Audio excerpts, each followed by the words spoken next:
وادی رضا کی کوہ ہمالا رضا کا گئے اور جس سمت دیکھیے وہ علاقہ رضا کا گئے.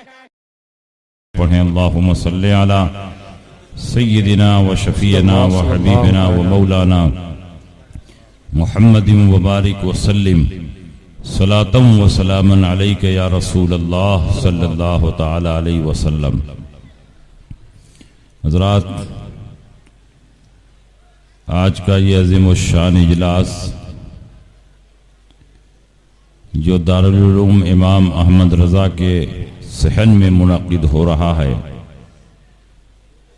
پوری کامیابی کے ساتھ اپنی منزل کی طرف رواں دواں ہے.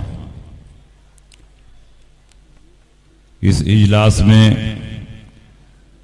خطاب فرمانے کے لیے ملک و ملت کی کئی مایہ ناز شخصیتیں جلوہ افروز ہیں. خصوصیت کے ساتھ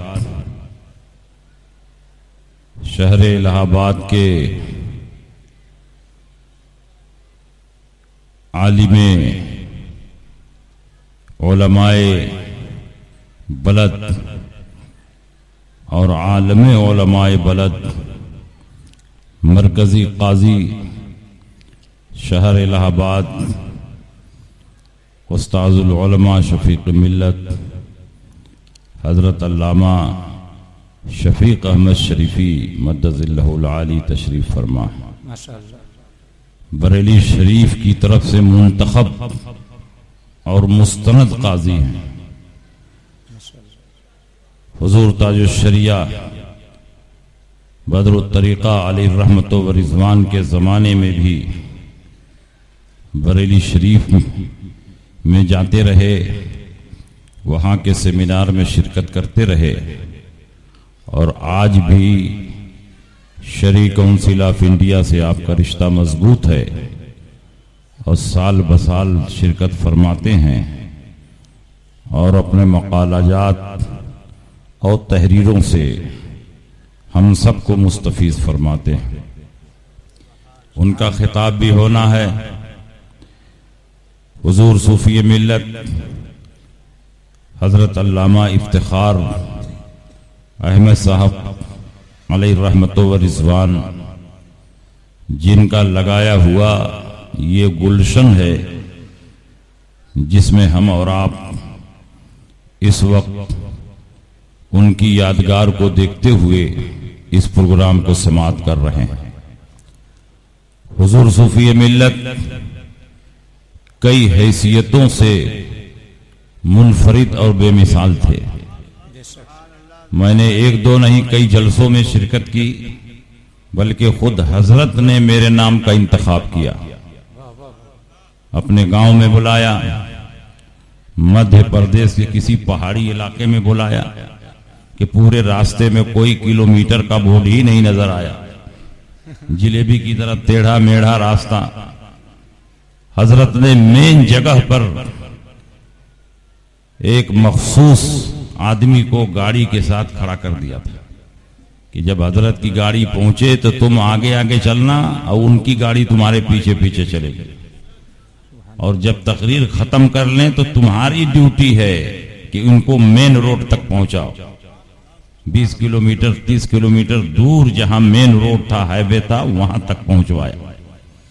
بہت ہی ذمہ دار شخصیت کا نام صوفی افتخار ہے، اور مسلک اور مذہب کے حوالے سے اتنے مضبوط، اتنے متسلب، ایسے ٹھوس کہ پہاڑ ان سے ٹکرا جائے تو پہاڑ تو چور چور ہو جائے، مگر آپ کے تسلط پر کوئی اثر نہ پڑے. سبحان اللہ سبحان اللہ. جہاں گئے اعلی حضرت کے مسلک کا پرچار کیا، جس علاقے میں پہنچے اعلی حضرت کی محبت کا جام پلایا، جہاں گئے مسلک اعلی حضرت کی ترویج و ارشاد فرمائی. اور وہابیوں کا اتنا شدید آپریشن کرتے تھے، اتنا شدید آپریشن کرتے تھے کہ ان کے آپریشن کے بعد زندگی بھر وہابی اٹھنے کی پوزیشن میں نہیں ہوتے تھے. کیا کہنے، واہ واہ واہ، سبحان اللہ. یہ ان کا وہ وصف ہے جس کو میں نے بارہا دیکھا. بے شک اور میں سمجھتا ہوں کہ ان کے مریدین میں بھی تسلب ہوگا، کیونکہ جب پیر ٹناٹن ہوتا ہے تو مریدین بھی ٹناٹن ہوتے ہیں۔ بے شک سبحان اللہ۔ اب پیر جب پلپلا ہوتا ہے تو مرید بھی پلپلے ہوتے ہیں۔ اور معاف کیجئے گا مجھ کو صاحب گوئی کے لیے، آج کل ہندوستان میں 99% پیر پلپلے ہو چکے ہیں۔ آدھے سے زیادہ پیروں پر رافضیت غالب آ چکی ہے، کچھ پر صلح کلیت غالب آ چکی ہے، اور کچھ جو سنی تو ہیں صحیح العقیدہ بھی ہیں لیکن مصلحت کی گولی کھا کر گوشہ عافیت میں پڑے ہوئے ہیں۔ ان کو اس سے غرض نہیں ہے کہ کہاں سنی وہابیوں سے کچلے جا رہے ہیں، کہاں دبائے جا رہے ہیں، کہاں سنیوں کی مسجد پہ قبضہ ہو رہا ہے، ان کو اس سے بحث نہیں۔ لیکن حضور صوفی افتخار صاحب علیہ رحمت و رضوان ایسے پیر تھے، اور حضور مفتی اعظم کا ایسا فیضان آپ کے اوپر طاری تھا کہ جہاں ہوتے مسلک کی بات کرتے، اعلیٰ حضرت کی بات کرتے، مفتی اعظم کی بات کرتے، اور مسلمانوں کے دین و ایمان کو بچانے کی بات کرتے۔ بے شک اللہ اکبر یا رسول اللہ، زندہ باد زندہ باد زندہ باد۔ الحمدللہ آج کے اس اجلاس میں جناب سید اسد شفیقی صاحب کی دعوت پر میں حاضر ہوا۔ سید عقیل صاحب سے بھی ہماری عاقل صاحب سے ہماری ملاقات ہوئی، مل کر کے خوش ہوا۔ اللہ رب العزت ان عزیزوں کو سلامت رکھے اور حضور صوفی ملت کے نقش قدم پر چلنے کی توفیق عطا فرمائے۔ آمین۔ جس آیت کریمہ کی میں نے تلاوت کی، اللہ رب العزت ارشاد فرماتا ہے اے نبی آپ نہیں پائیں گے ایسے لوگوں کو جو اللہ پر اور یوم آخرت پر ایمان رکھتے ہیں وہ اللہ و رسول کے دشمنوں سے دوستی کریں۔ ایسا ہو ہی نہیں سکتا۔ جو اللہ پر اور یوم آخرت پر ایمان رکھتا ہو وہ اللہ و رسول کے دشمنوں سے دوستی کرے۔ وہ دشمن اپنے باپ کیوں نہ ہوں، اپنے بیٹے کیوں نہ ہوں، اپنے بھائی کیوں نہ ہوں، اپنے کنبے اور قبیلے کے کیوں نہ ہوں، یہ وہ لوگ ہیں جن کے دلوں میں اللہ نے ایمان کو راسخ فرما دیا ہے اور روح القدس کے ذریعے ان کی تائید و حمایت فرمائی ہے۔ اعلیٰ حضرت امام احمد رضا فاضل بریلوی انہی علماء ربانیین میں سے تھے جن کی تائید و حمایت پروردگار عالم نے فرشتوں کے ذریعے فرمائی تھی، اور ان کے دل میں ایمان کو اتنا راسخ، اتنا کامل و مکمل فرما دیا تھا کہ اعلیٰ حضرت فرماتے ہیں کہ اگر میرے دل کے 2 ٹکڑے کیے جائیں تو ایک ٹکڑے پر اللہ لکھا ہوگا اور دوسرے ٹکڑے پر محمد رسول اللہ۔ واہ واہ سبحان اللہ سبحان اللہ سبحان اللہ۔ یہ اعلیٰ حضرت عظیم البرکت کی شان ہے۔ دنیا میں بڑے بڑے مجدد آئے لیکن اعلیٰ حضرت عظیم البرکت رضی اللہ تعالیٰ عنہ جس شان کے مجدد ہوئے 10ویں صدی ہجری کے بعد پوری دنیا میں آپ کے ٹکر کا کوئی مجدد پیدا نہیں ہوا۔ علامہ جلال الدین سیوطی 10ویں صدی ہجری کے مجدد ہیں۔ الگ الگ موضوعات پر انہوں نے 1000 سے زیادہ کتابیں تصنیف فرمائی۔ علامہ جلال الدین سیوطی کے بعد پوری دنیا میں پیدا ہونے والے مجددین کا آپ جائزہ لیجئے تو امام احمد رضا کے ٹکر کا کوئی مجدد اور محقق نظر نہیں آئے گا، نہ ہندوستان میں نہ ہندوستان کے باہر۔ اعلیٰ حضرت امام احمد رضا نے الگ الگ موضوعات پر 1000 سے زیادہ کتابیں لکھی اور مسلمانوں کے دین و ایمان کی حفاظت کا انتظام فرمایا۔ بے شک سبحان اللہ۔ نعرہ تکبیر، نعرہ رسالت، مسلک اعلیٰ حضرت، عشق محبت عشق محبت، فیضان حضور صوفی ملت۔ پوری زندگی اعلیٰ حضرت بد مذہبوں کا رد و ابطال فرماتے رہے۔ جس حیثیت سے باطل نے عظمت رسالت پر حملہ کرنے کی کوشش کی، اعلیٰ حضرت امام احمد رضا نے قلم اٹھایا اور ان کے باطل عقائد و نظریات کی دھجیاں اڑا کر رکھ دیں۔ پوری زندگی اعلیٰ حضرت نے زبان و قلم کے ذریعے بد مذہبوں کے خلاف جہاد فرمایا ہے۔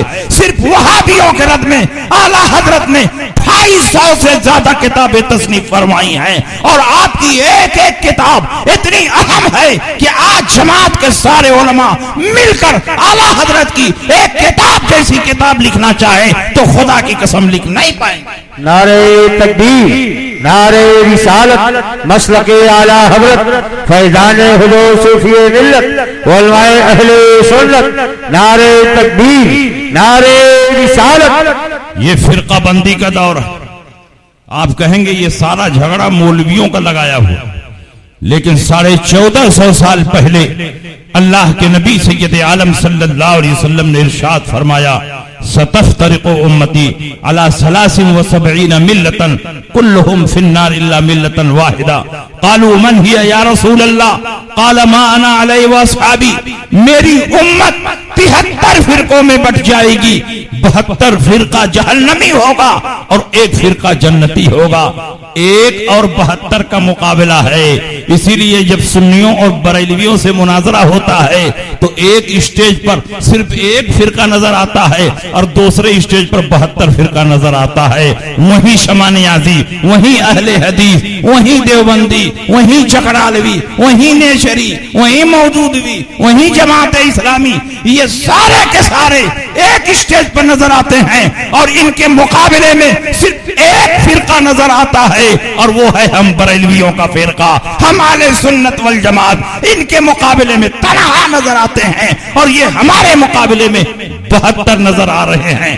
1 اور 72 کا مقابلہ ہے، جس کو دیکھو وہ ہم ہی سے ٹکرا رہا ہے۔ اہل حدیث ہم سے ٹکرا رہے ہیں، دیوبندی ہم سے ٹکرا رہے ہیں، شیعہ ہم سے ٹکرا رہے ہیں، چکڑالوی ہم سے ٹکرا رہے ہیں، مودودوی ہم سے ٹکرا رہے ہیں۔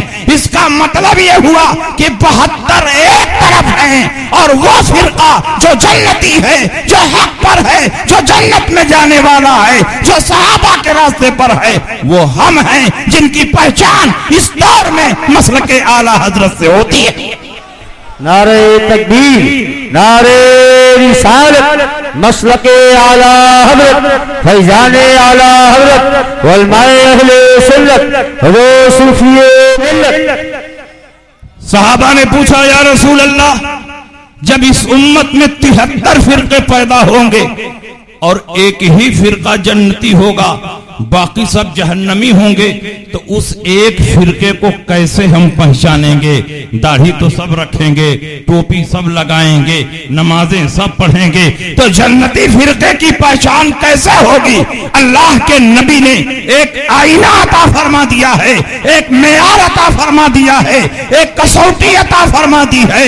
اسی آئینے میں تمام باطل کے چہروں کو بے نقاب کیا جا سکتا ہے۔ اللہ کے نبی نے فرمایا، ما انا علیہ واصحابی، جو میرے راستے پر ہو، میرے صحابہ کے راستے پر ہو وہ جنتی ہے، جو میرے طریقے پر ہو، صحابہ کے طریقے پر ہو وہ جنتی ہے، جو میرے طریقے سے الگ ہو، صحابہ کے طریقے سے الگ ہو وہ جہنمی ہے۔ نبی کے طریقے کو سنت کہتے ہیں، صحابہ کو جماعت کہتے ہیں، اور دونوں کو ملاؤ تو اہل سنت و جماعت بنتا ہے۔ پتہ چلا جو اہل سنت و جماعت کے طریقے پر ہوگا وہ جنتی ہوگا، جو اہل سنت سے الگ ہوگا وہ جہنمی ہوگا، چاہے وہ اپنا نام اہل قرآن رکھے، چاہے وہ اپنا نام اہل حدیث رکھے، چاہے وہ اپنا نام جماعت اسلامی رکھے، چاہے وہ اپنا نام اصحاب العدل و توحید رکھے۔ خوبصورت سائن بورڈ لگا لینے سے کوئی جماعت حق پر نہیں ہو سکتی ہے، خوبصورت ٹائٹل لگا لینے سے کوئی جماعت حق پر نہیں ہو سکتی ہے۔ حق پر وہی جماعت ہوگی جو نبی کی سنت پر ہو اور صحابہ کے طریقے پر۔ نعرہ تکبیر، نعرہ رسالت، مسلک اعلیٰ حضرت، حضور شفیع ملت، حضرت علامہ مفتی شمشاد صاحب قبلہ، حضور صوفی ملت۔ کون سی جماعت ہے جو آج صحابہ کے راستے پر چل رہی ہے؟ آپ سے پوچھنا چاہتا ہوں، نبی اکرم صلی اللہ علیہ وسلم نے یہ کیوں فرمایا، جو میری سنت پر چلے اور صحابہ کے راستے پر چلے وہ جنتی ہے۔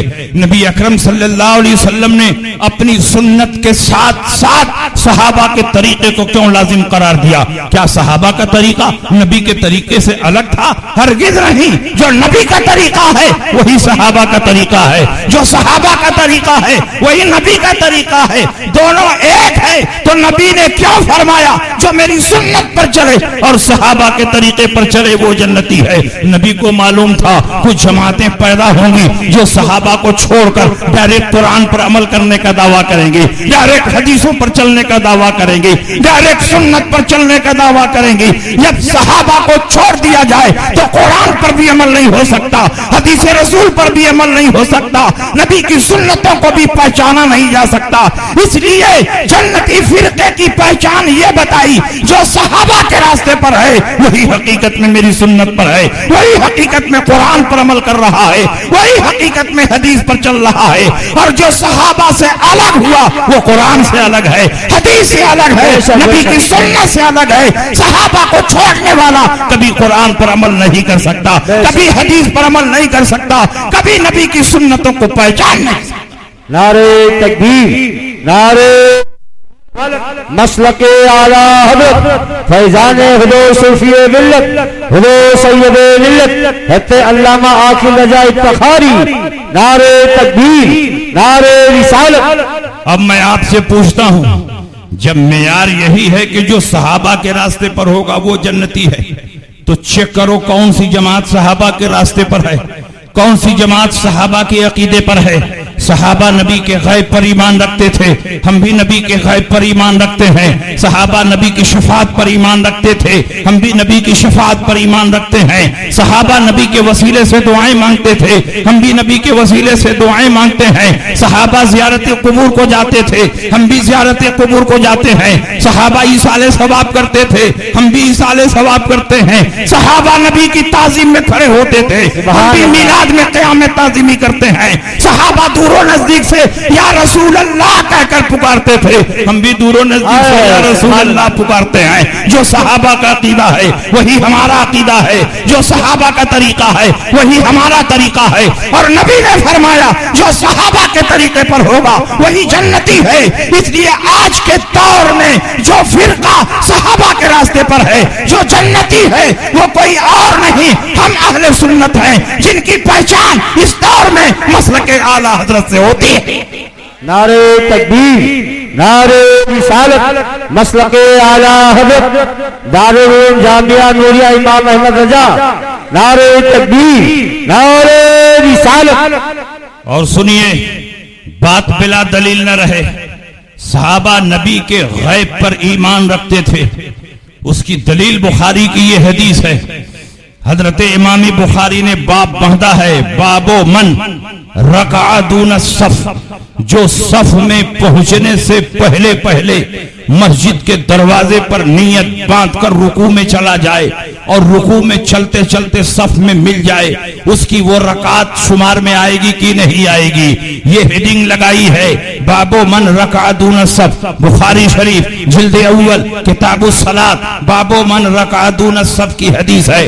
حضرت ابو بکرہ سے مروی ہے، ان ابی بکرہ انہ انتہا الی النبی صلی اللہ علیہ وسلم وهو راکع قبل ان یصل الی الصف۔ حضرت ابو بکرہ سے مروی ہے، مسجد نبوی میں نماز پڑھنے کے لیے گیا، مسجد کے دروازے ہی پر پہنچا تھا کہ میں نے دیکھا حضور رکوع میں جا چکے ہیں، صحابہ رکوع میں جا چکے ہیں۔ میں نے سوچا کہ وہاں جا کر نیت باندھوں گا تو جاتے جاتے کہیں حضور سر نہ اٹھا دیں، میری ایک رکعت چھوٹ نہ جائے، اس لیے مسجد کے دروازے پر میں نے نیت باندھ لیا، وہیں رکوع میں چلا گیا اور رکوع میں چلتے چلتے صف میں جا کر مل گیا۔ اللہ کے نبی مصلی امامت پر ہے، آپ کا چہرہ قبلے کی طرف ہے، آنے والا پیٹ کے پیچھے سے آ رہا ہے، لیکن اللہ کے نبی نے سلام پھیرا تو ارشاد فرمایا اے ابو بکرہ کھڑے ہو جاؤ۔ ابو بکرہ کھڑے ہو گئے، اللہ کے نبی نے فرمایا کیوں تم نے مسجد کے دروازے پر نیت باندھ لیا، کیوں وہیں رکوع میں چلے گئے؟ رکوع میں چلتے چلتے صف میں مل گئے، کیا سنت طریقہ نہیں معلوم کہ صف میں پہنچنے کے بعد نیت باندھنا چاہیے؟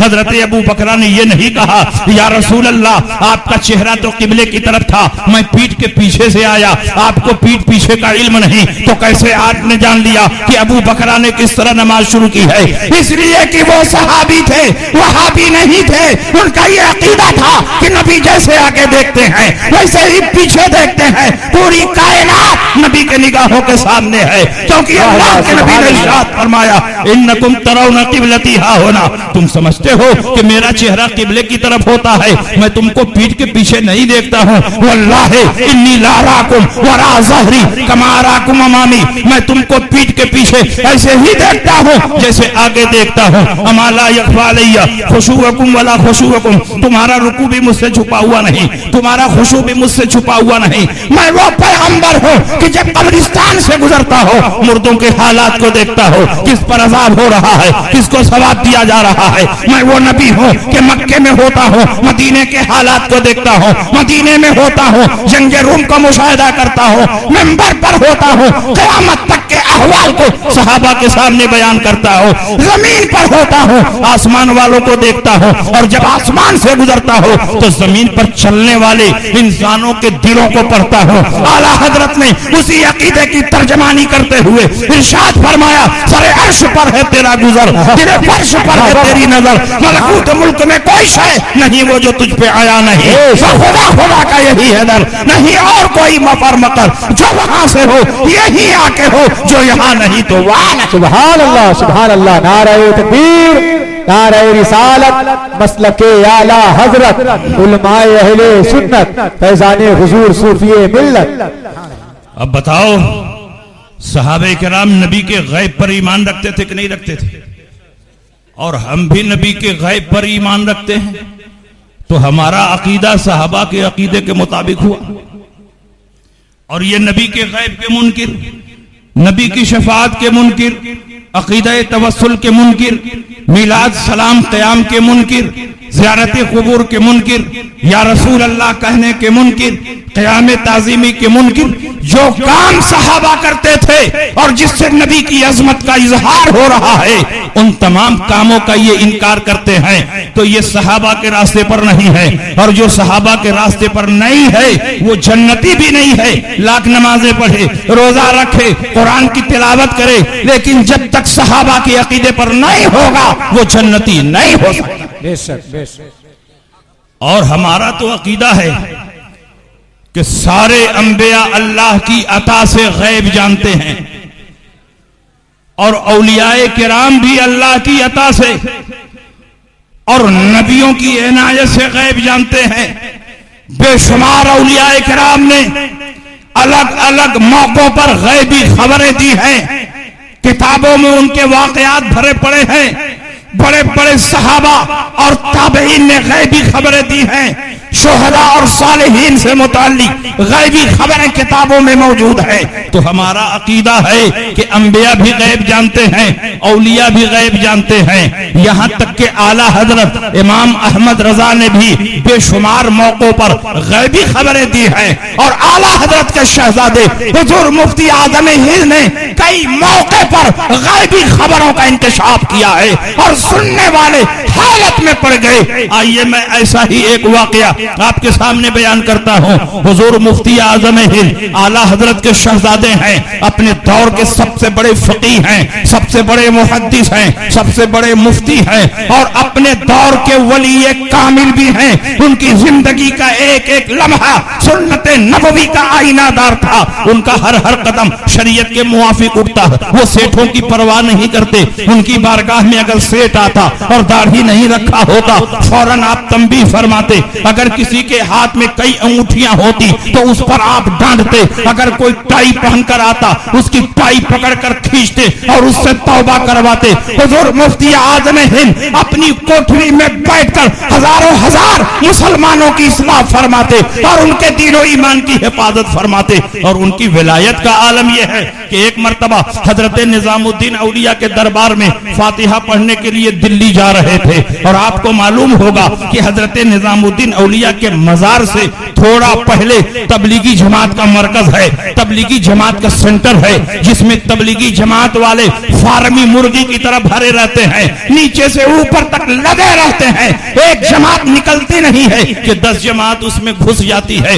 حضور مفتی اعظم ہند تبلیغی جماعت کے سینٹر کے سامنے سے گزر رہے ہیں، کس شان سے گزر رہے ہیں، چہرے پر استغنا اور بے نیازی ہے، سر پر امامہ ہے، ہاتھ میں عصا ہے، جسم پر جبہ ہے، نظریں زمین کی طرف جھکی ہوئی ہیں، چند مریدین کے ساتھ حضرت نظام الدین اولیاء کے دربار میں فاتحہ پڑھنے کے لیے جا رہے ہیں، اور تبلیغی جماعت کے سینٹر سے چھت کے اوپر سے 3 امیر حضور مفتی اعظم ہند کو دیکھ رہے ہیں اور کہتے ہیں یہ کون عالم ہے، بہت استغنا اور بے نیازی کے ساتھ جا رہے ہیں، لگتا ہے کوئی بریلوی عالم ہے، چلو ان سے مقابلہ کیا جائے، چلو ان سے مباحثہ کیا جائے، انچ اور فٹ لے کر چلا جائے اور ان کے علم کو ناپا جائے کتنے پانی میں ہیں۔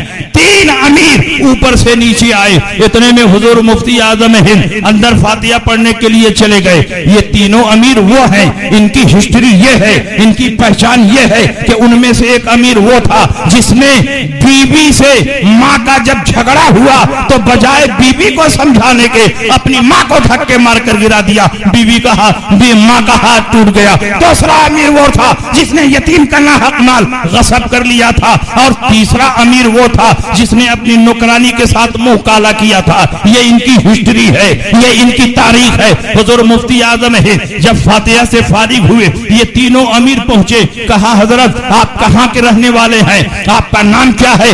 آپ نے فرمایا میرا نام مصطفیٰ رضا ہے، میں بریلی کا رہنے والا ہوں۔ کہا بریلی کے رہنے والے تو احمد رضا بھی ہیں۔ کہا مولانا احمد رضا میرے والد ہیں، میں ان کا بیٹا ہوں۔ کہا اچھا آپ مولانا احمد رضا کے بیٹے ہیں، تب تو آپ کا عقیدہ ہوگا کہ نبی غیب جانتے ہیں۔ حضور مفتی اعظم نے فرمایا میرا کیا، تمام صحابہ کا عقیدہ ہے، تمام تابعین کا عقیدہ ہے، تمام اولیاء کرام کا عقیدہ ہے، 1400 سال سے امت محمدیہ کا عقیدہ ہے کہ اللہ کی عطا سے نبی غیب جانتے ہیں۔ کہا آپ کا عقیدہ ہے کہ نبی غیب جانتے ہیں تو کچھ دلیلیں پیش کر دیجئے، کچھ حدیثیں پیش کر دیجئے، کچھ آیتیں پیش کر دیجئے۔ حضور مفتی اعظم نے فرمایا میں سفر میں ہوں، بحث کا موڈ نہیں ہے، ہمارے علماء نے اس موضوع پر سینکڑوں کتابیں لکھی ہیں، دلائل و براہین کے دریا بہا دیے ہیں۔ اعلیٰ حضرت امام احمد رضا نے مکے کی سرزمین پر 8.5 گھنٹے میں الدولۃ المکیہ بالمادۃ الغیبیہ عربی زبان میں لکھی ہے، کتاب و سنت کے دلائل موجود ہے، جاؤ ان کتابوں کا مطالعہ کر لو۔ کہا نہیں آپ دعویٰ کر رہے ہیں تو اپنی زبان سے دلیل پیش کیجئے، آپ حدیثیں پیش کیجئے، آپ آیتیں پیش کیجئے۔ حضور مفتی اعظم نے فرمایا میاں مان جاؤ کہ نبی غیب جانتے ہیں۔ کہا ہم نہیں مانیں گے جب تک آپ دلیل نہیں دیں گے، ہم نہیں مانیں گے کہ نبی غیب جانتے ہیں۔ حضور مفتی اعظم کو چھلا لایا، آپ نے فرمایا تم کو دلیل چاہیے؟ کہا ہاں دلیل چاہیے۔ بس ایک امیر کا ہاتھ پکڑا، کہا بتا اپنی ماں کو دھکے مار کر گرا دینا کیسا ہے؟ دوسرے امیر کا ہاتھ پکڑا، کہا بتا یتیم کا ناحق مال غصب کر لینا کیسا ہے؟ تیسرے امیر کا ہاتھ پکڑا، کہا بتا اپنی نوکرانی کے ساتھ منہ کالا کرنا کیسا ہے؟ جو کام گھر کی چہر دیواری میں ہوا تھا حضور مفتی اعظم نے بیان کر دیا، چہرے پر ہوائیاں اڑنے لگی، پیروں تلے زمین کھسک گئی۔ یہ تینوں کے تینوں امیر حضور مفتی اعظم کے قدموں پر گر گئے، کہا حضور ہمیں دلیل نہیں چاہیے، ہم نے مان لیا غیب جانتے ہیں۔ مصطفیٰ کے سبحان اللہ سبحان اللہ، نعرہ رسالت، نعرہ رسالت، مسلک اعلی حضرت مفتی اعظم عالم سرکار صوفی ملت۔ یہ شان تھی شہزادہ اعلی حضرت کی، اور اب مظہر اعلی حضرت حضرت علامہ حشمت علی خان کا جلوہ دیکھیے۔ علامہ حشمت علی خان کے نام سے تو ان کا پاجامہ گیلا ہو جاتا ہے۔ 1 2 نہیں 2500 مناظروں میں انہوں نے پانی پلا دیا، اسٹیج چھوڑ کر بھاگے۔ انہوں نے صرف دیوبندیوں سے نہیں بلکہ جتنے باطل فرقے ہیں سب سے مناظرہ کیا، آریہ سماج سے مناظرہ کیا، ہندوؤں سے مناظرہ کیا، اور کتنے مذاہب والوں سے انہوں نے مناظرہ کیا اور سب کے غرور کو خاک میں ملا دیا. وہ اکیلے ہوتے شیر بدر کی طرح للکارتے تھے. ایک مرتبہ علامہ حشمت علی خان صاحب اجمیر شریف سلطان الہند خواجہ غریب نواز کے دربار میں فاتحہ پڑھنے کے لیے گئے. عرس کا موقع تھا اور فاتحہ پڑھ کر آپ واپس آ رہے تھے. اجمیر شریف کے ریلوے اسٹیشن پر پلیٹ فارم نمبر 1 پر کھڑے ہو کر اپنی ٹرین کا انتظار کر رہے تھے اور پلیٹ فارم نمبر 2 پر تبلیغی جماعت والے بورا بستر لوٹا تھریا بدھنا چٹائی مسلح لے کر کے کھڑے تھے اور وہ ادھر جانے والی ٹرین کا انتظار کر رہے تھے. ان کے پاس پوری فوج تھی. علامہ حشمت علی خان اکیلے تھے.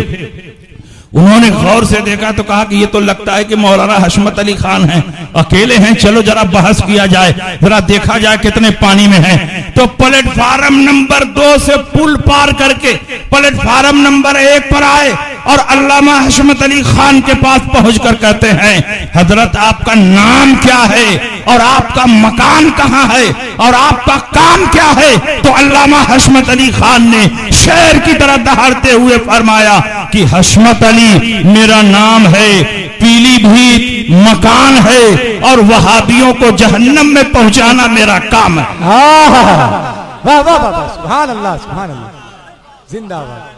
تو کہا حضرت بڑے جلالی لگ رہے ہیں, ہم نے نام ہی تو پوچھا ہے. کہا تم لوگوں کو دیکھتا ہوں تو میرا خون کھولنے لگتا. کہا حضرت کہاں سے آ رہے ہیں؟ کہا حضرت نظام الدین حضرت سلطان الہند خواجہ غریب نواز کے دربار میں فاتحہ پڑھنے کے لیے گئے تھے, وہیں سے آ رہے ہیں. کہا سنا ہے وہاں کوئی جنتی دروازہ بھی ہے. کہاں جنتی دروازہ ہے؟ کہا تو جنتی دروازہ میں آپ گھسے بھی ہوں گے گزرے بھی ہوں گے. کہا بالکل وہاں سے ہو کر کے میں آ رہا ہوں. کہا تب تو آپ جنتی ہو گئے ہوں گے. کہا الحمدللہ میں جنتی ہوں اور تمام سنی مسلمان جنتی ہیں. سبحان اللہ.